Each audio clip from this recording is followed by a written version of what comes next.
There is a diet known as the starch solution, which recommends starches as a means to overcome diabetes. And I mean lots and lots of starches. Sounds kind of crazy, but we're going to take a look at this diet in this episode of Beat Diabetes.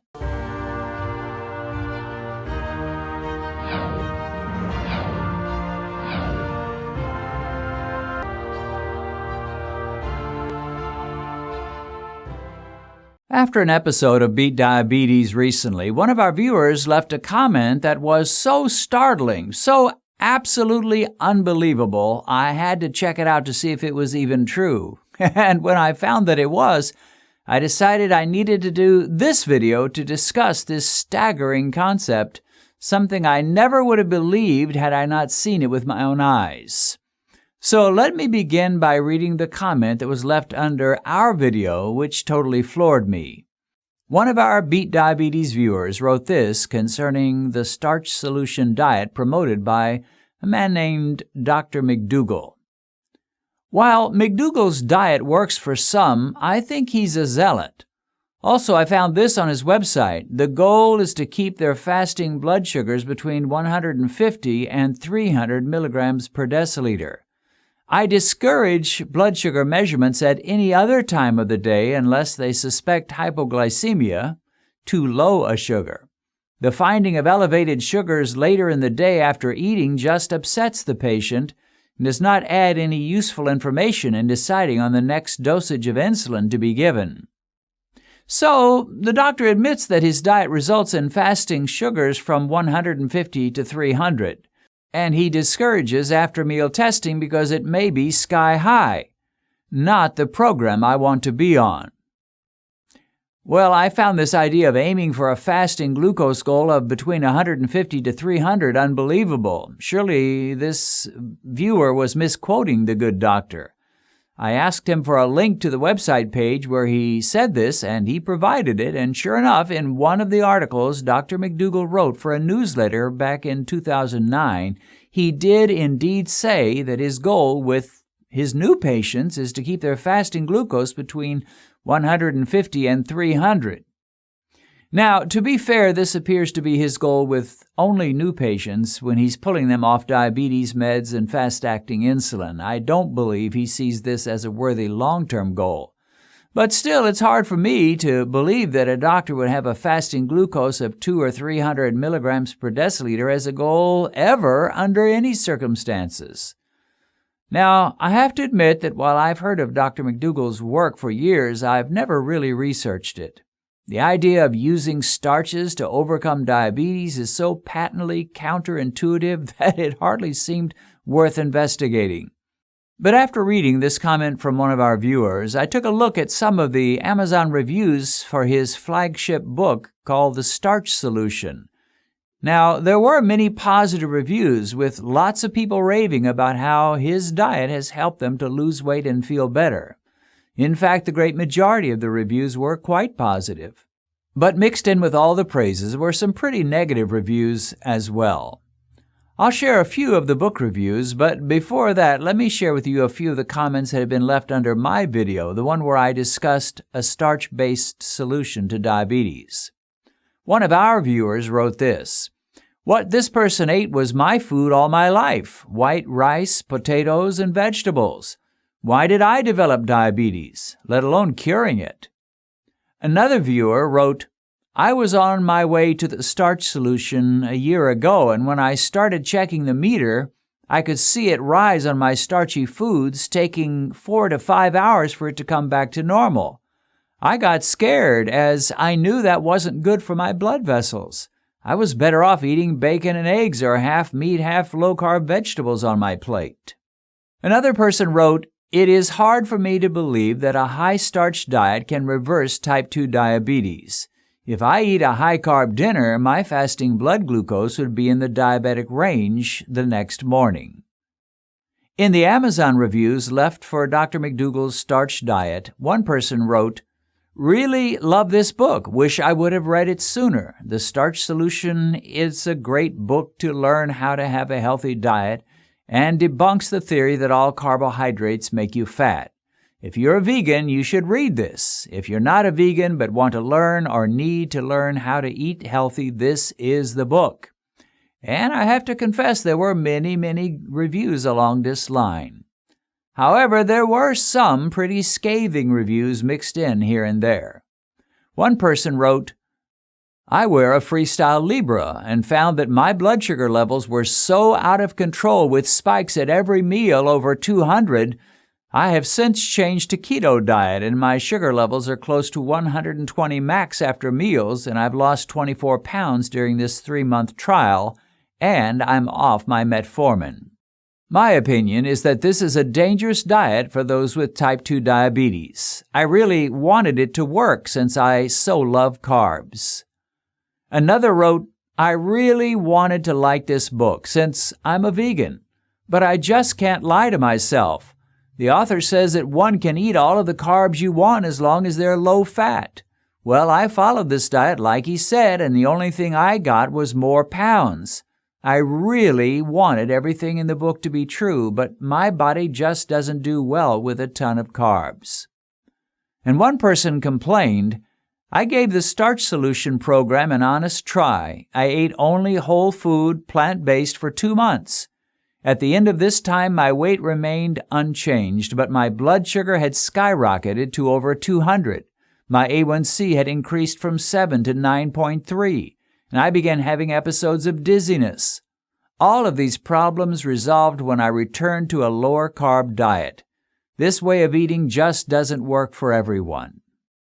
Another reported, "I'm obsessed with food when following Mcdougal. Bloated and so gassy, no one can stand to be around me. I tried, I really did." There were 3 things in the Mcdougal article I read at the beginning that I want to comment on. First is the idea of setting a goal of 150 to 300 milligrams per deciliter. To me, this is absolutely horrendous. Now, I know this is not Mcdougal's eventual goal, but why would it be any goal at all? Is this the best you can hope for?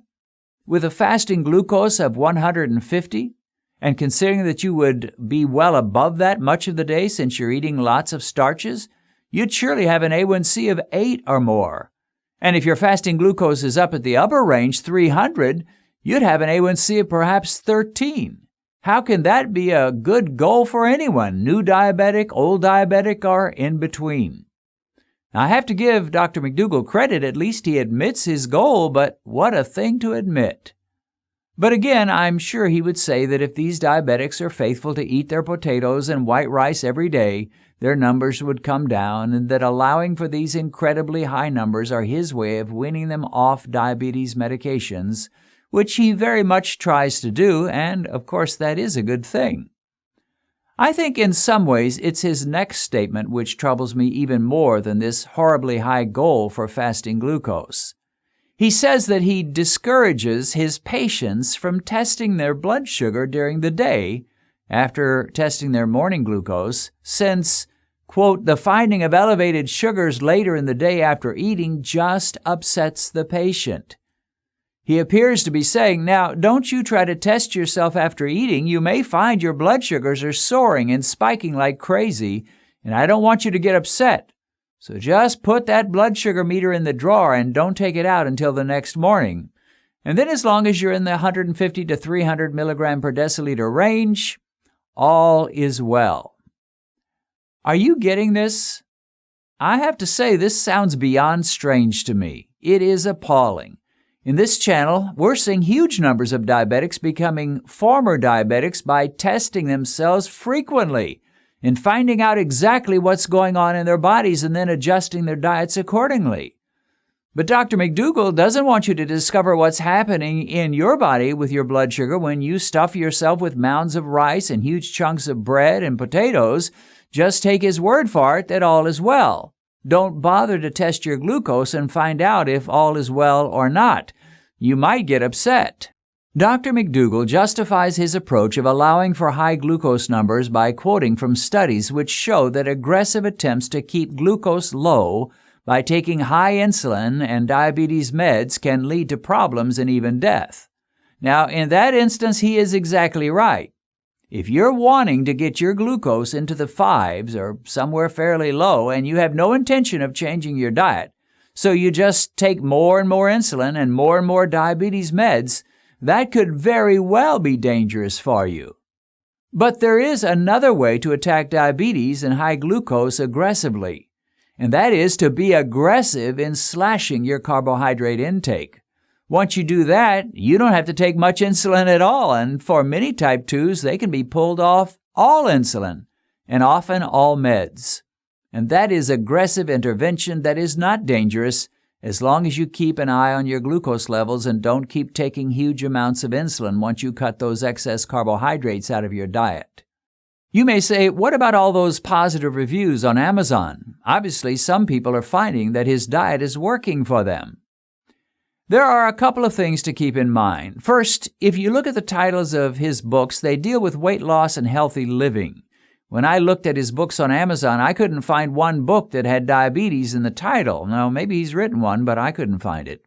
So his approach is appealing to people who are wanting to live healthy and or lose weight more than any other types of people. Under his famous Starch Solution book, the subtitle reads, "Eat the foods you love, regain your health, and lose the weight for good." Most of his readers and followers are probably not people who keep their blood sugar meters at the ready and test themselves constantly. And as we've seen, his followers are actually encouraged not to test themselves after meals only in the morning. So many of these positive reviews are probably coming from people who eat lots of carbs and feel great. After all, the blood sugar rush that high-carb foods give you will produce at least a temporary feeling of satisfaction and well-being, although you're likely to be pretty hungry in a few hours. Additionally, Dr. McDougall is well known as a vegan, and probably most of his readers are vegans looking for some affirmation. Their glowing reviews are often the choir preaching to the choir. But to be fair, there are diabetics who report they've lowered their A1C significantly through his diet or some similar low-fat, high-carb diet. How can that be? Well, keep in mind that McDougall's diet is probably about the most restrictive diet on our planet. If you think that the ordinary vegan diet is strict, and it surely is, the McDougall version of the vegan diet is stricter still. To follow him is to be a vegan of vegans, the most veganish vegan who is ever veganed. And for someone who's been on a standard American diet or standard Indian diet or standard diet from pretty much any country, and then they go directly to the strictest diet that's ever been devised by mankind, it would be pretty surprising if you didn't lose a lot of weight, at least in the first year. And the reason a person would lose weight is not because they're eating potatoes and rice instead of steaks, fish, and vegetables. It's because they're taking in far fewer calories than they did before. And there are excellent chances that if you go from the standard diet to the McDougall diet, even though you're encouraged to eat lots and lots of starches, still you'll end up eating less carbs than you did back in the days when you pigged out on chips and ice cream and pizza and hamburgers and chocolate cake and you guzzled sodas all day long. You're not eating low carb by any means, but in truth, many who switch from the standard diet to the McDougall diet are definitely eating lower carb or less carbs, significantly lower carbs than they did before. And his emphasis upon a whole foods diet rather than a junk food diet is bound to be an improvement, even if it's not the ideal diet for diabetics. Let's consider a man who weighs 300 pounds and eats a diet which is made up of 60% carbohydrate. He goes on a diet which causes him to lose weight. And in a couple of years, he's down by 150 pounds, and now he weighs 150 pounds, and he's still eating 60% carbohydrates. Even though the percentage of carbs in his meals hasn't changed, he is in fact taking in about half the carbs he was when he was at the 300-pound stage of his life. He's taking in half the calories he used to, and he's eating about half the amount of food. And his glucose levels will probably have lowered significantly. Now, if you ask him, have you gone low carb, he'll answer no. Oh, no, I still eat carbs like I always did. And though that's technically true, in another sense, it's not true. The truth is he's eating far fewer carbs than before. In fact, he slashed his carbohydrate intake in half. And he will likely reap some benefits from that, although he'll never admit that he's cut his carbs. So any new diet that causes you to lose weight and you end up eating less food may well help your glucose levels. And if you end up losing a lot of weight, your glucose numbers and A1C will probably improve, and maybe a whole lot. And of course, I haven't touched on the insulin issue. Anyone who stuffs themselves constantly with starches is going to go through their days with high insulin, which is another problem altogether, and which can lead to increased glucose levels and increased insulin resistance. Now, you may say to me, Dr. McDougall is a doctor, and here you are, you're not a doctor. Who in the world are you to disagree with a doctor? Well, that could be a valid point, but the truth is I could rattle off all kinds of doctors who do not agree with him. Dr. Richard Bernstein, Dr. Jason Fung, Dr. Eric Berg, Dr. Sten Ekberg, Dr. Ken Berry, Dr. Asim Malhotra, Drs. Michael and Mary Eads, Dr. Eric Westman, and many others would all declare that this is far from the ideal diet for diabetics. In fact, I'd dare to say that the vast majority of all doctors would be uncomfortable with recommending a high-starch diet for diabetics. Even the semi-vegan Dr. Joel Fuhrman wouldn't go that far. To sum up my own perspective of a starch solution for diabetes, I'm skeptical, to say the least. Yes, if you want to compare a high-starch, natural, plant-based diet to a standard diet, eating lots and lots of junk food, well, clearly the starch diet would be preferable. But is it ideal? Well, I can't say for you, but it wouldn't be for me. The only way I could tolerate that kind of a diet would be if I forsook my good friend Mike the blood sugar meter, just threw him away, and kept saying to myself, this is good for me, this is good for me, this is good for me, and kept saying it until I believed it. Without my trusty blood sugar meter, I would go through life ignorant of the huge glucose spikes that I'd be getting with every high-starch meal.